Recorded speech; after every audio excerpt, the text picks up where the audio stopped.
Welcome, everyone. Good evening, good morning, good afternoon, wherever you are. Welcome to Facebook Live. We are on the date of 2nd of October, year 2024. Hope everyone is doing well. I think some of you have started some winter weather or cooler weather, leaving summer. So hopefully you all are enjoying the lower temperatures. Let me start off with who we have on the panel today. We have April back. April is a psychic, a medium. She has quite a few modalities of healing under her belt. Still learning, going to school for more different types of modalities.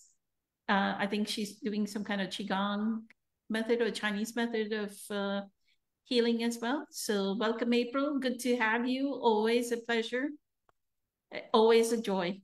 And then we have Patricia here, who's part of our core group of meditators. Good evening, Patricia. And then Sri Lakshmi is online, and Lakshmi may come up on video and talk to us. Lakshmi is also one of the leaders that actually leads our workshop sessions on mantra chanting and brings a lot of presence to mantra chanting.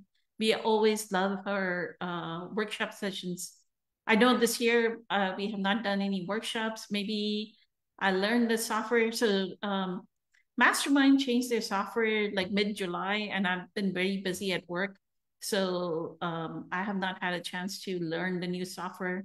Once I learn the new software, then I'll set up the workshops, maybe for 2025. So that's our intention. And then let me get started with one of the things that happened last week, April, I was discussing this. I think the question was around like somebody had done like a lot of following Eckhart Tolle's teachings, and then they were saying that they were still experiencing some kind of pain and suffering. So I made this analogy that, and I think I may not have driven the point home that. I mean, I have followed, and I absolutely, like every cell of my being is filled eternally with gratitude for Eckhart and his teachings. I'm filled with admiration and adoration for his teachings. But I can see that Eckhart does not have a prescriptive method of how to get to presence. Like he doesn't have any, you cannot take a coursework under Eckhart and go, okay, if I follow these 10 steps, and this may tie into Sri Lakshmi's meditation question, these 10 steps, then I will get to presence.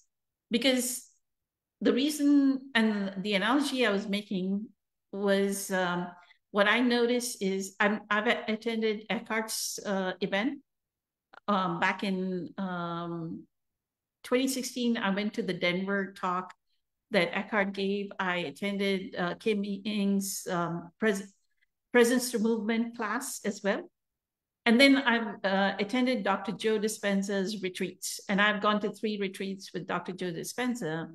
And the example that I was giving is in Dr. Joe Dispenza's work, whether you take the event manager, starting with the event manager, with everyone that is at the event, like at the booths, whether they are registering you, whether they are providing customer service, whether they are providing the scientists, the nurses, when they're doing research.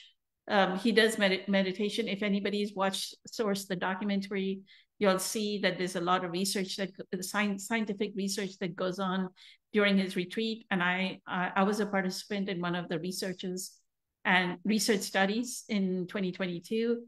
And they draw blood. Each and every person does Dr. Joe's work, whether it's the nurse, whether it is the scientist, whether it is the research assistant of the researchers are professors, right? Most of them are part of UC Davis, University of California at San Diego, sorry, not UC Davis. University of California, San Diego, UCSD. So their research assistants, all of them do Dr. Joe's work. So there's a certain amount of presence that they bring in, a certain amount of, like, there's so much kindness, there's so much compassion in how they deal with all of us, because y'all have to realize that a lot of people that come to Dr. Joe's events are actually quadriplegics. The people in wheelchairs, the people with stage 4 cancer, the people with all kinds of, there are at least 400 to 500 people that have chronic terminal illnesses at the event. And everybody's handled with like such dearness, right? Tenderness. Because like there are people with PTSD, they're walking with their, what do they call the dog, the service dogs? They bring their service dog to the event, right? So what I was comparing was, just because people at Dr. Joe's events also are people that do Dr. Joe's work, there's a different level of consciousness that they bring in, which I don't see that at Eckhart's event, because Eckhart does not have a prescriptive method. Each one does their own. Like, how do they get into their presence power is each one's own way of getting to the presence power. There's no uniformity. And somebody called Dr. So the comment that I got right in on our when we placed that video was that, oh, Dr. Joe's work sounds like a cult, right? And my comparison of that was very compassionate to show that the same level of what I was talking at the event level even applies to the followers of Eckhart's teachings, the students of Eckhart's teachings. Not every, just because there's not a prescriptive method, not everybody, even if they say they've been years and years into Eckhart's teachings, just studying the teachings is not sufficient. There has to be a practice, right? There has to be a daily practice of something. If you haven't awakened like Eckhart, where we suddenly, or like Byron Katie, she was in a halfway house and suddenly she opened her eyes and a cockroach was crawling across her toe, and she realized that there's this aspect that, one, when there's no thought, there's no pain and suffering. The moment the thought rises, the pain and suffering arises, right? So she was in total awareness in that moment, that awakening, right? Sadhguru is that way, Byron Katie is that way, Eckhart. If we have not had that one moment of enlightening, we need a daily practice. So if you want to talk about that, so that is the comparison that I was trying to make. And I used Dr. Joe's work because, just like Eckhart never speaks of things that he has not experienced himself, I could not speak about anybody else's work. Like, I cannot talk about Sadhguru's work. I do know Sadhguru has a prescriptive practice as well, right? He has inner engineering, he has Shambhavi Mahamudra, you learn Shambhavi, you learn, there's certain different courses that you take with the Sadhguru to get to that spiritual, whatever, get to your presence power. So if you want to talk about that, April, that it's not a cult, right? And calling something a cult is also being judgmental. So we are speaking out of our ego if we call something a cult without even knowing anything about it, right? Without even participating in an event, not without even attending an event of Dr. Joe Dispenza, you call it a cult. Even then, that is coming from our ego, right, April? That we are just labeling something as a cult. Well, a cult actually is different anyways. So a cult, usually there is one leader. So I guess we could say Joe would be the leader, but it is more about brainwashing, and it's more about you have to believe this way. nobody, even Eckhart or Joe, is saying you have to believe me, you have to do what I say. Nobody is saying those things. Cults very much take you over, and they take control, and they, so uh, it's kind of humorous to call it a cult. You also don't live there and stay there. You visit for 3 to 10 days. So, um, so this is one thing that Eckhart. I know recently he has had he's upgraded and he's added meditation and things like that.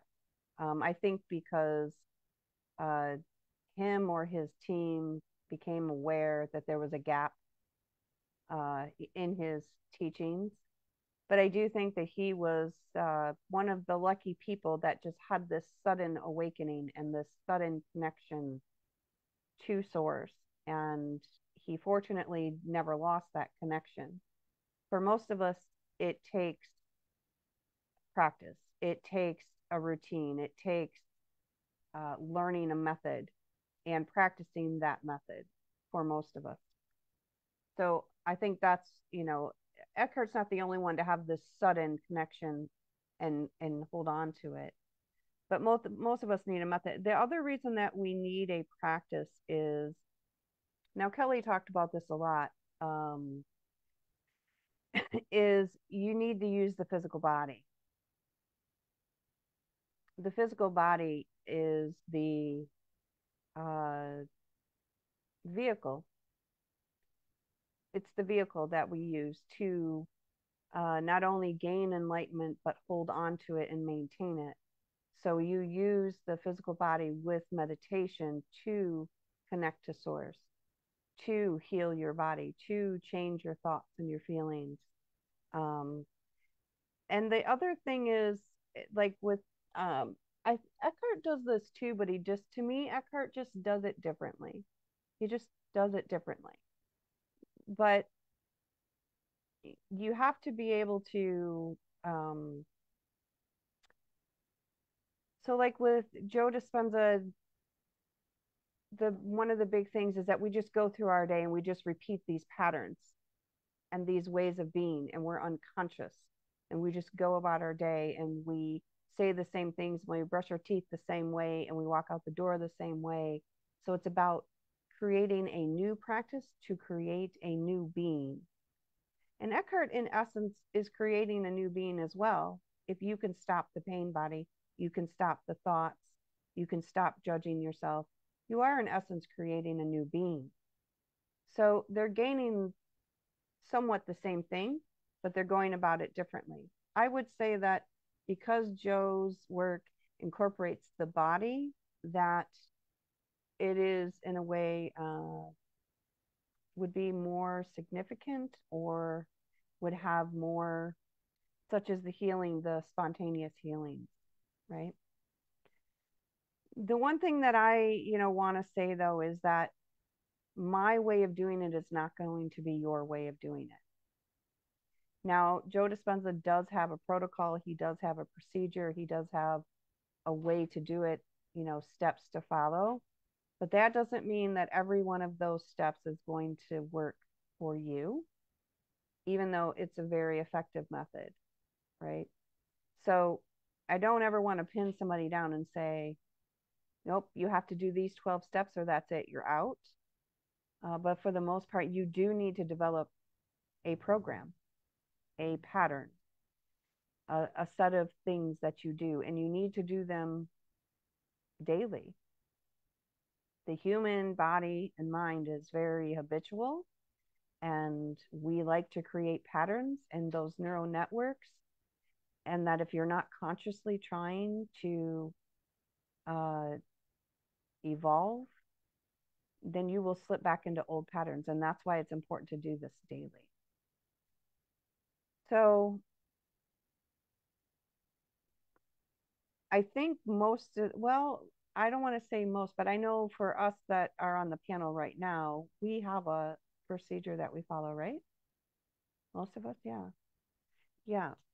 And I find that the other thing that's important is to continue that. And I think you can tell the difference if you fall off, if you are not meditating as much, if you're not watching your thoughts as much. You can see it. You can stuff will show up in your life. So I do think that they both do it and they both come to it a different way, just like you're saying, Sadhguru. I'm sure that he has a completely different program that he uses. Is he enlightened? Yes. He just goes about it a different way. But yes, I do believe in making a daily practice, and I do believe you need to use the physical body to gain that. So. And when you say, what I would say, April, like with Dr. Joe's work, I mean, uh, what I agree with you is not every person is going to get attracted to Dr. Joe's work, right? Mm-hmm. You have to, where you're saying about that, not everyone needs to do it the same way.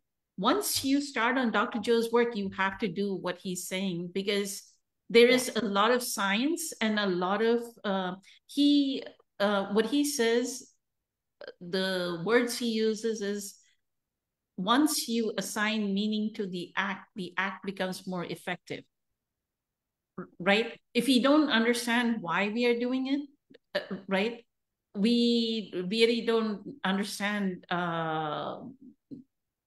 like, why am I doing this meditation called Blessings of the Energy Center?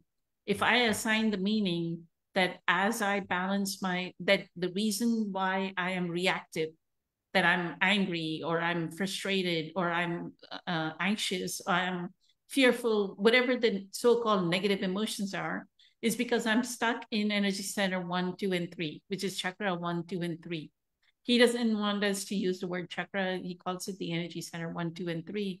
So if you assign meaning to the act when you're doing the blessings of the energy center, and know that as you bless the energy centers, they come into balance because each one is its own brain. Each energy center, each chakra is its own nervous system and own brain, right? And it controls that portion of the body. Like if you're talking about energy center 1, it does control the lower extremities and the lower portion of your body. Energy center 2 does control the like lower, little bit above the lower center, right? In between, like behind a belly button, like whatever organs are there behind the belly button. So if you're stuck in chakra number 2, we're gonna have like intestinal problems, digestive problems, all kinds of this IBS, right? Irritable bowel syndrome. Like you can know why he's saying assign meaning to the act. That when you're blessing the energy center, be grateful for its balancing, be grateful that it's so. Once we get into Dr. Joe's work, we have to, we kind of like, the more we do how he's saying what needs to be done, the more we actually increase our vibrational frequency. Like when we are more of the, like the pineal gland, like we can activate our pineal gland all the more. We can activate our brain and heart coherence all the more, right? But not everybody is going to do Dr. Joe's work. Dr. Joe's work is one, if you get attracted to Dr. Joe's work, that makes sense, then you can do Dr. Joe's work. But you can might as well do Byron Katie's. So Eckhart is very good at saying what is the issue with humanity. Does that make sense? Like he talks a lot about what, but he never says how. I mean, he may give, oh, you need, we during group meditation, we went over the doorways into presence coursework, where he showed, oh, how do you make tea?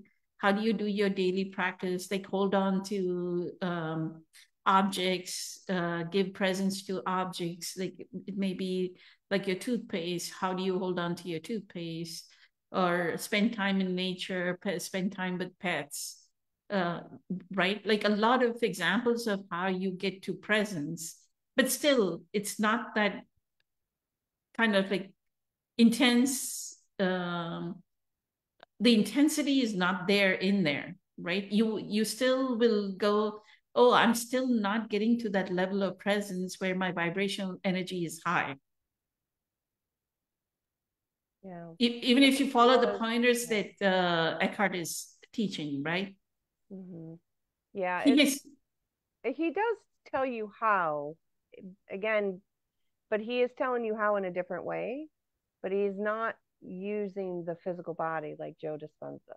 And ultimately the key, no, he is talking about the physical body, because well, he is, talks a lot about the inner body. Like he talks about inner body meditation, paying attention into the inner body, paying attention to the abdomen when you're taking your breath.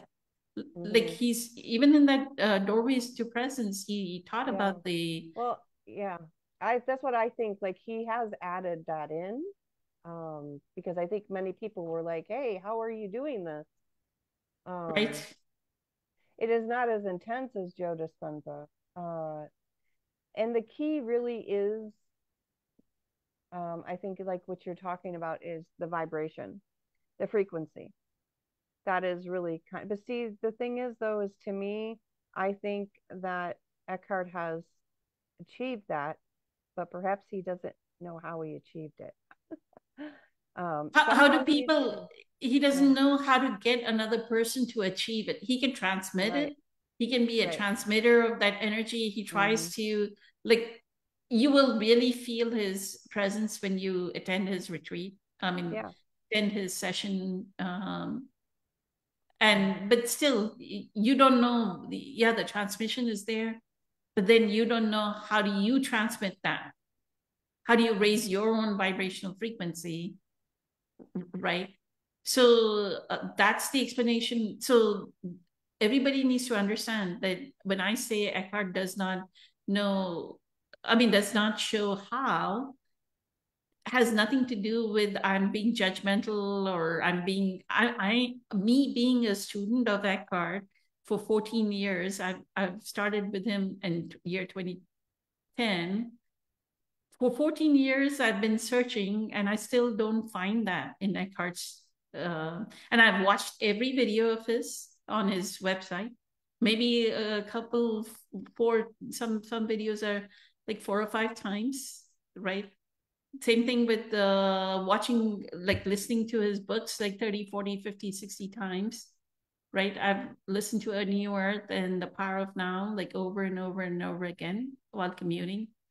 But I still don't get that understanding from Eckhart. I mean, I do know he says there's portals of presence where use the breath work or do some meditation or spend time in nature, listen to music that'll bring you presence. But still, it's not like a prescriptive method. And what I'm asking all the viewers of this video and Eckhart Tolle followers is find a way, because we have not been enlightened. Like we didn't have that fireworks kind of moment. The moment you didn't have the fireworks kind of moment, then it's a daily practice to observe some kind of methodology, whatever methodology you want to go use. Byron Katie's methodology, you want to go use Sadhguru's methodology. I use Dr. Joe Dispenza's, so I talk about him a lot, right? But because I know the 2 things, I know Dr. Joe, I know Eckhart Tolle.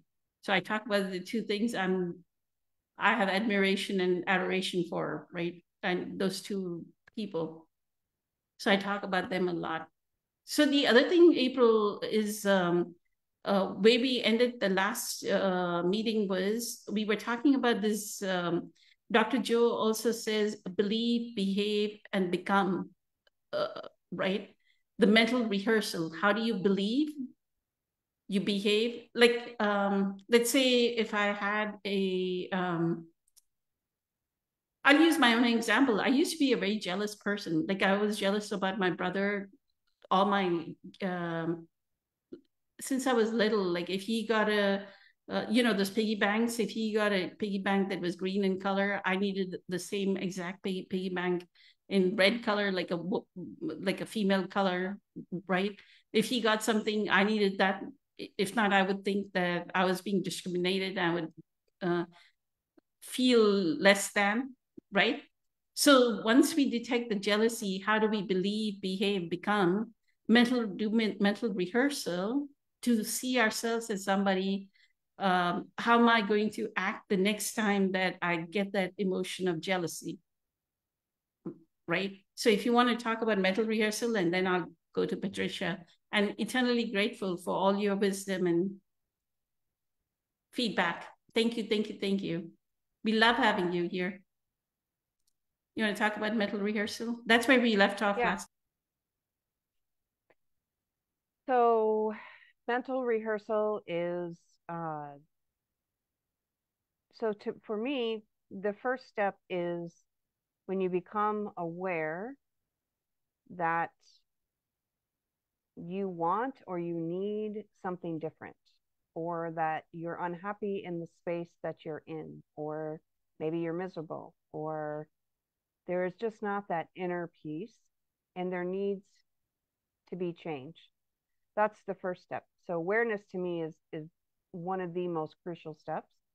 And then you start to get to know yourself and you start to figure out what you do want and how you want your life to be, how you want to be. And then once you decide that, that's where the mental rehearsal comes in. You have to really, to me, you have to really know what you want or how you want to be before you can start doing the mental rehearsal. The most important thing about that is to do that even if you aren't there yet necessarily, or you haven't achieved that yet. It's the most important thing is to continue to do the mental rehearsal. And I think the best example of that is one of the things that Joe Dispenza did say is I just loved when he said that he was doing mental rehearsal and he was pulling that part back to him. He was bringing that part back to him. So it was out there in the field. He was imagining it, doing his mental rehearsal, but then he was pulling it back to him. And most of us have heard that when you do this, of course, you want to imagine what it is, you want to feel it, you want to try to see it, smell it, touch it. You want to add in all of the senses in your mental rehearsal. So again, the idea is that the mind and body does not actually know the difference between real and fake. So as you're rehearsing this, your body starts to believe that it's a real thing. It doesn't know that it isn't a real thing. So you can then create it and manifest it. So for me, I know his process, but for me, it begins with something is off in your life and you want change. Once you decide you want change, then you decide how you want to be. Then you start the mental rehearsal, and then you go back to acting as if, believing and knowing as if, without attachment. That's the key. So you don't have attachment and say, okay, so I want to win the lotto, right? So I decide I'm a millionaire and I imagine I'm a millionaire and I have all this money floating around me. Okay. And then I go and I buy a scratch up or a lotto ticket and I scratch it off and it has $1. And I get all depressed because my manifesting didn't work and this isn't happening. That's me being attached to the outcome. That's me expecting the universe to present itself in my way. So you do manifest, you do act as if, and then that creates the being, that creates the energy that you need for this new life, this new way, this new manifestation. But you can't be attached to it. So I give you a silly example. You could have many examples, but the key is to not be attached and is to not judge Okay, well, it's not here yet. It's not here yet. Oh, it's been 2 weeks. It's still not here yet. That is attachment. So you have to let it go. Now, if you're looking for a character change or what I wanted in my life, so for my example, I wanted inner peace. That's what I wanted. I wanted inner peace. So what I did was obviously I recognized that I didn't have it and I wanted to create it. And then I imagined, what does a peaceful person do? And then I started to modify my behaviors and my thoughts as if I was a peaceful person. And then therefore I manifested a peaceful person. That's the example. But I didn't have any attachments to how that was going to go, what that was going to look like. And it's also a process. That was a process of me rehearsing and rehearsing and rehearsing over and over and over. So does that make sense, that example?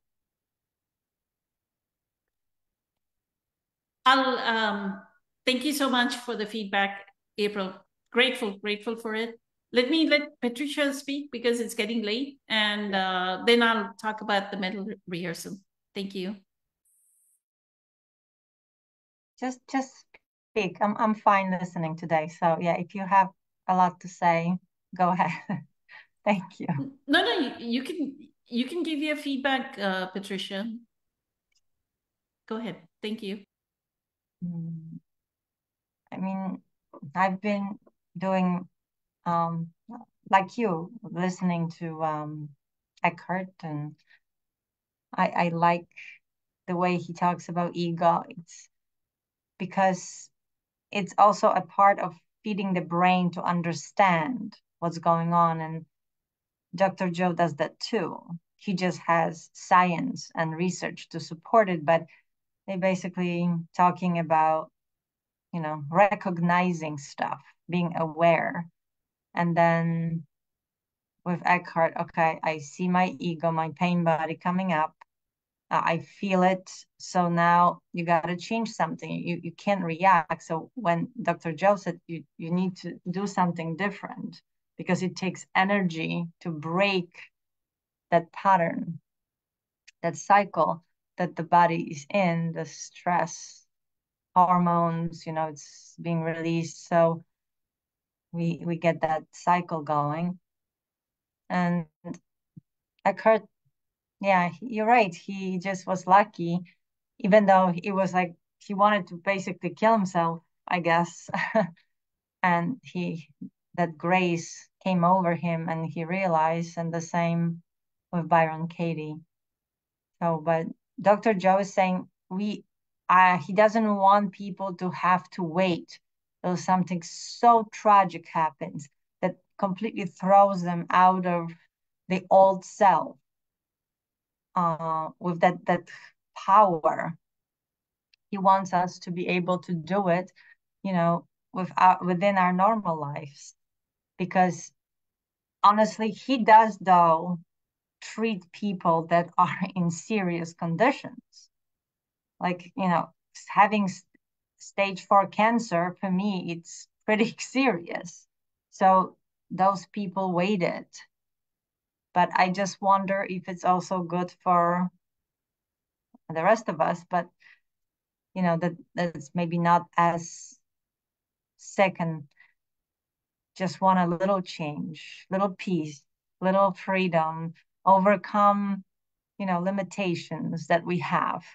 And I've been trying to do this practice, and I did notice that if I do meditate every day and I sleep more, I'm just enjoying life. I'm doing simple things. I don't really change much what I do, but there's joy in it and appreciation for life itself. If I'm out of balance, it's the little things just annoy me. I get pulled into different directions. I can't like center myself. So then I have a method, sitting down and turning off the outside world.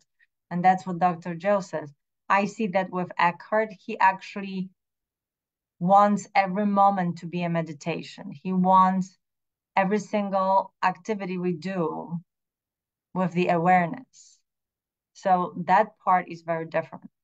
So he connects to a present moment by actually interacting with the 3D world and with the body, like through the breath, through inner body awareness, or with just observing the space around us and, flowers, something living mostly. But according to energy, everything is living. It's just vibrating on a slower mode. And so this is where I see the difference completely, through meditation with Dr. Joe, you're completely turning off the outside and you're going into under the analytical mind, so beyond, so you can reprogram yourself, your subconscious mind. So you're being conscious of subconscious, the program that we had from the childhood. That's what the difference is. That's how I see it. But I do both, and I think they complementary. They kind of different, but so thank you. Beautiful. Grateful for your pointers, Patricia. Thank you so much. Thank you. For me, I feel the progression was perfect because the beginning of Dr. Joe's intensive and progressive course, if you'll, and we have those two meditations, right? You are the placebo meditations.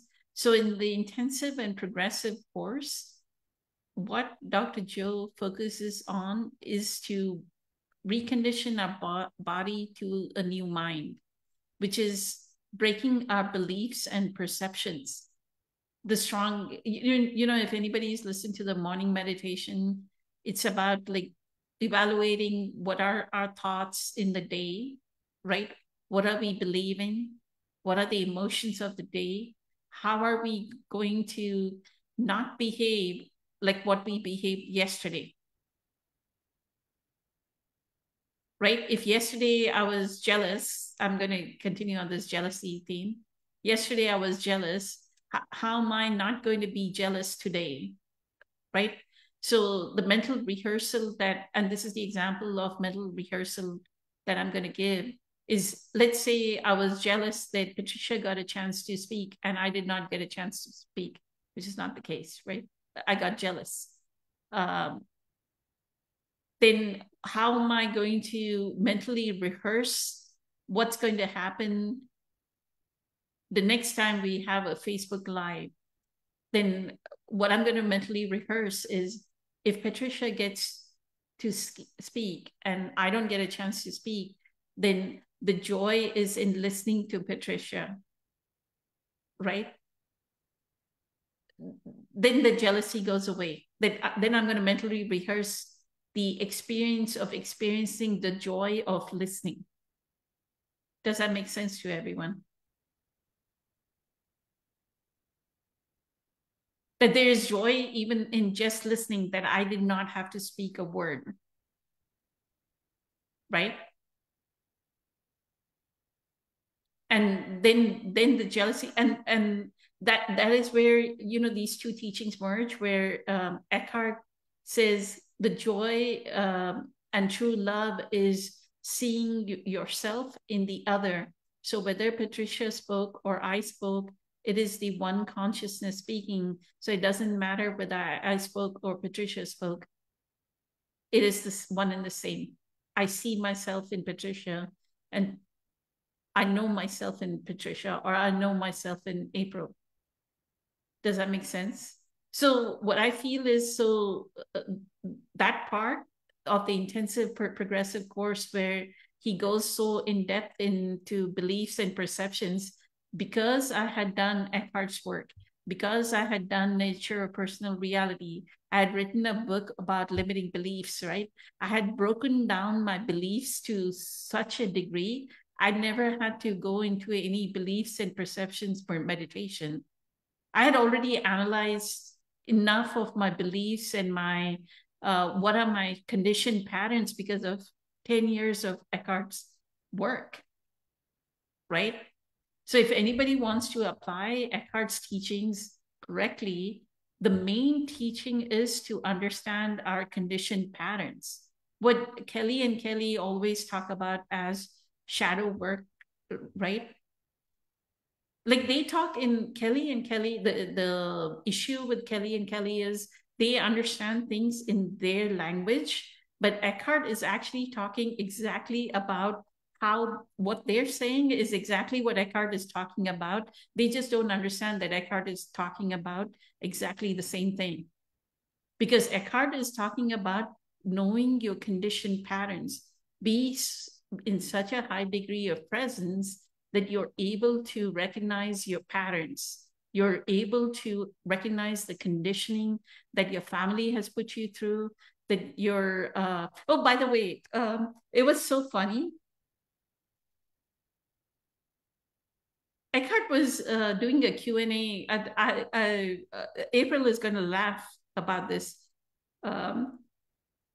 He was telling somebody in the Q&A, oh, somebody was asking him a question, and maybe one of the group meditations, we'd go through the video where somebody was talking about being in presence and apathy. And he used this phrase, April, that apathy can be that you are so, one way of apathy can be you are so, like this person understood, they were saying presence brings them into apathy, causes them apathy. And he said, no, you're using the term incorrectly. I'm paraphrasing here. No, you're using the term apathy incorrectly, because apathy means that either you're one the one type of person that you're so apathetic that you don't want to get up and doing your dishes, and your kitchen is full of dirty dishes and it's full of cockroaches and whatever, right? And it's overflowing and it's like a dirty kitchen, but you don't, that's apathy. That's true apathy. He said that's one apathy, or you could be the other opposite of apathy, where you're the stereotypical German housewife that you're constantly doing something. Is that true? Is that true about German housewives? I mean, he's German, so I was like, is that stereotypical? And my mom was like that. So I was like laughing. I was doing exactly that. I was laughing so much because my mom could not sit still. Yeah. I don't know if that's stereotypical for German housewives. I think it's for a lot of housewives. It might be because my one of my grandmas was actually that way, and she's German. So See, isn't yeah. that true? Yeah, I guess so. It's a very, very stereotypical, also Polish, like older generation. When Yeah. females were home, they weren't really working as much as, their professions. They were supposed to stay home and raise kids. So their job was to clean and cook and stuff. I still sometimes have that because it was planted on me so much. So when I started living on my own, I figure I won't care because then nobody's going to tell me what to do. But I had this inner voice. It's like I couldn't go to sleep without having something in the sink. So I was trying to stop it. It's like, okay, it's okay to clean it because it's nice to wake up in a clean sink, don't have, but if I don't get to it, I won't. So now I have that freedom. But for a while, it was so bad. I was still in the process that I have to do it. Otherwise, I'm going to get yelled at. Yeah. Yeah. Yeah, I do remember one of my grandmas, and she was always busy. So, and my other grandma that was also of German. So maybe that is yeah. Yeah. That they constantly do. Yeah, maybe. I mean, I haven't actually been over to Germany, so, but I can tell you from two of my grandmas, that's how they were. They were constantly doing something, always Right. into something. Yeah. And my mother was that way. Like she worked, but before she would wake up like at 5, 6 o'clock, 5 o'clock or something, she would like cook, and she would do wash her clothes, which is in India, you have to wash your clothes and put them on the string, right? Like the laundry, like you put the clips, the laundry clips, and go hang it outside. She would do that, and then she would have her bath and go to school by 8:30 or whatever, 8:45, 9 o'clock. She had to, and she would be at school pretty early, right? She would be the first people that when got in. Then when she came back, in India we don't cook food. I mean, she would make lunch like in the morning when she cooked. She would make lunch for us that we had in our lunch boxes, right? But then in the evening she would come cook dinner again, right? And then there were dishes. Like my brother and I used to help her, but still, she would like constantly like. And then because she was a school teacher, she would get a month off in May, June timeframe. I don't know when it's summer vacation for people in India. She would like clean all the. She would get like large containers of like wheat and rice, and we had to remove the stones from the wheat and rice because they would have stones. So we were constantly cleaning that. She would be doing some kind of things like preparing things that uh, we could, like she would cook things that we could have as snacks. Never was she like sit still and just enjoy herself. Like constantly the doing, the human doing, right? And that's what Eckhart teaches, more the beingness. And that's why I was telling Sri Lakshmi during group meditation, like the more we slow down, there's a lot of slowing down. So Patricia, again, back to the conditioning, because I'm conditioned that way. What I started doing is I don't have an agenda for the weekend.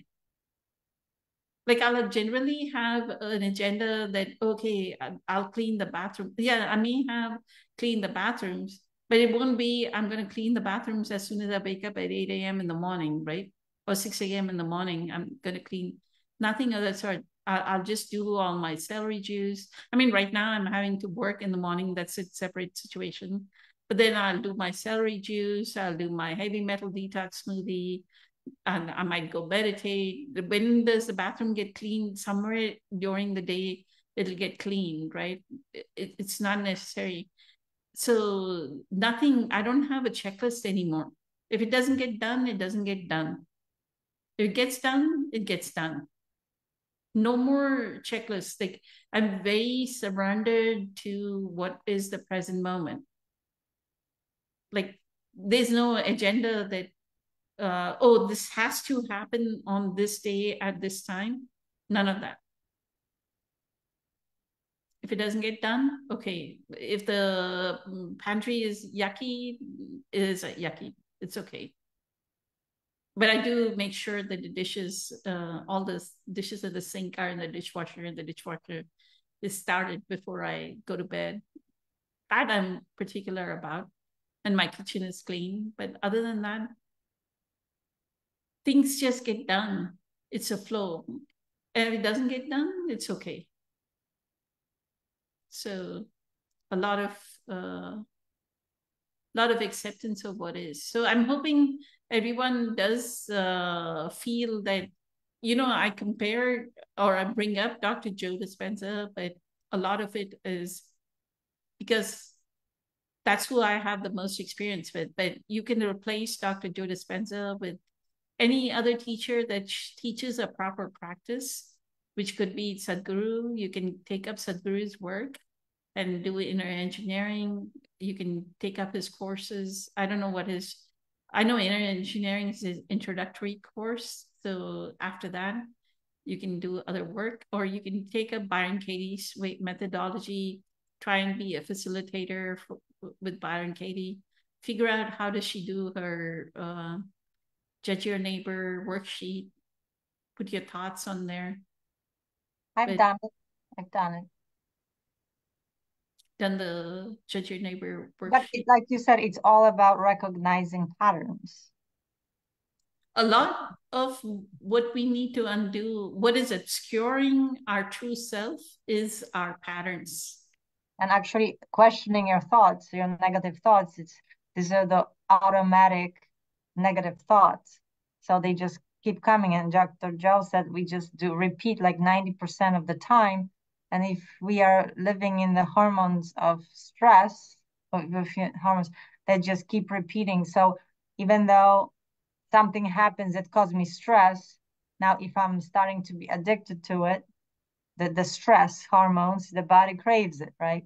So the next day, even though nothing like that happened, I'm gonna kind of see that the slightest event will, I just want to bring the same emotion. So I will interpret this with the negative thought is gonna show up. So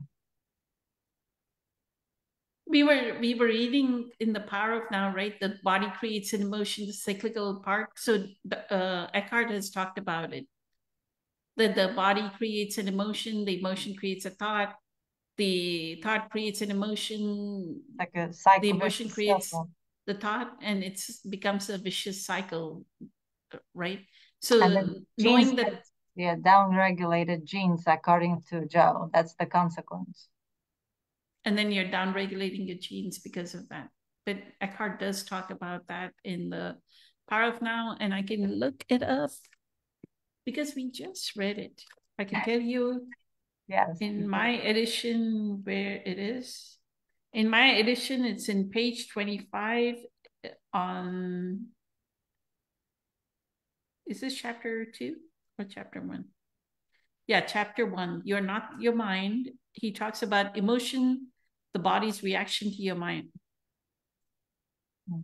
So in that section, we just recently read so that's another public service announcement to everyone. We are reading A New Earth every Friday.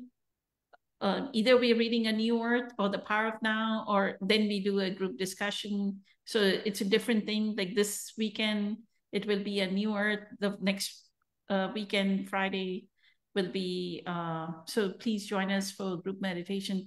But coming back to the jealousy part, I think I've discussed this in the Facebook Live before. The way I got over my jealousy through Eckhart's teachings was I would notice that I had that emotion of jealousy, right? In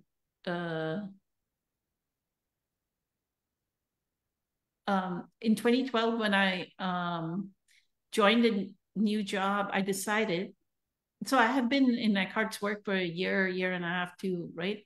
I decided I would not ever feel jealous or compare myself to another coworker, and I would help them out as much as possible. So my intention ever since 2012 has been, I walk into work and it's all about just selflessly giving my effort. Like I renounce the fruit of the action. Like I never look, are they going to recognize me? Are they going to acknowledge me? Is somebody going to say, good job, Poonam? I don't ever have that intention. My joy is in the giving. I don't know if it makes sense. My joy is in making the effort of making whatever I'm doing successful. Leave alone that, I started to help my coworkers and I would do work for them. But then I would never, if they took credit for it, I would never ever say, why are you taking credit for it? Or tell other people that, oh, I did that job, I would let them take credit for it. But eventually what I realized in that surrender, right? So learning about the power of surrender from The Power of Now, chapter 10, the meaning of surrender, chapter 10 of The Power of Now, learn how to surrender. If you surrender to that unconscious action, right? That the other person is taking credit for your work, you will realize that in that surrender, recognition will come to you. And people recognize me like over and over again. Like I got lots of accolades for different projects at the company that I was working for. constantly. And then I left that job. The next job was higher paying. The next job was higher paying. Like I've constantly, the remuneration has come financially too, leave alone the fact that, but I'm constantly just, my intention is about, now my intention is always about being in that brain and heart coherence and just bringing that energy, like that loving kindness and compassion, the compassionate energy into my work. And people, even I work in corporate America, even in corporate America, people are beginning to understand how kindly I work. They always respond, somebody or the other will respond back and say, you act with so much kindness. Because no matter what anybody's saying, I'll just thank them. I'll say I'm grateful for what for your follow-up, or grateful for what it is, right? Like I won't get, there's no, the composure, because we are in that brain and heart coherence, the love is there, right? Even if the other person is accusing me of doing something wrong, the love is there, even though I may have done it correctly. So like today in the morning, I had responded to an email. A few hours later, that person says, oh, I'm not seeing any response from these people, so let's go do this. And so I took that email, I responded to that person, I attached the email with which I had responded, and I said, hello, so-and-so, I already had responded in the morning, see my response, thank you so much for your follow-up, and totally phenomenal, absolutely filled with gratitude for it. And then I sent it, and she responded immediately back, and she said, oh my God, you are so kind. Like they see the kindness, like even though they're accusing me of something, this is the turn your other cheek. This is the exact turn your cheek, right? What Jesus said, if somebody slaps you, I think turn your other cheek, right? This is exactly that. Because I know that that unconscious action is actually showing me, can I get irritated by their unconscious action? By them accusing me, can I get into my ego and respond with some kind of spiteful message, right? Oh, did you not see my response? How can you be so ignorant? I didn't do any of that. So that's what we are here on earth for. April always says, right? We are here to learn that unconditional love. And this year I can say I have learned that lesson very well on how to return that unconditional love, no matter how unconscious another human being can be towards me.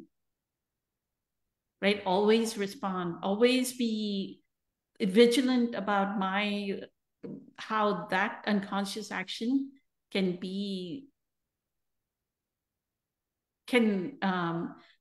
produce, if I were unconscious, or if my awareness was lowered, if my brain and heart coherence was not there, then I could end up being unconscious myself and respond unconsciously. You wanted to say something, April? No, I'm just listening to you, and I agree. It is a practice. It takes practice, and it takes consciousness.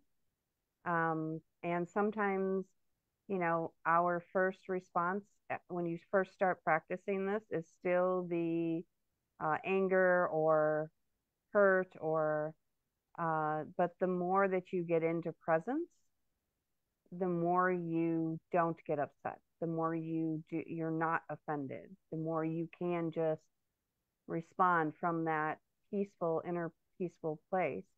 And it does take practice. This is also where it is important to have a practice to get you into that space and maintain that space. So the universe's job, in a way, is to see, can we bump you out? Can we knock you off? Can we pull your presence away? So the practice is to try to stay in that presence moment. And the thing is too, is for me, and I have this conversation a lot with people, is anger always seems to when you have anger, it will always try to justify itself. So anger always tries to justify itself and say, I have a right to do that. I had a right, you know. But the thing is at the end of the day, it doesn't feel good. It does not feel good. So you staying in presence power is an act of self-love at the end of the day.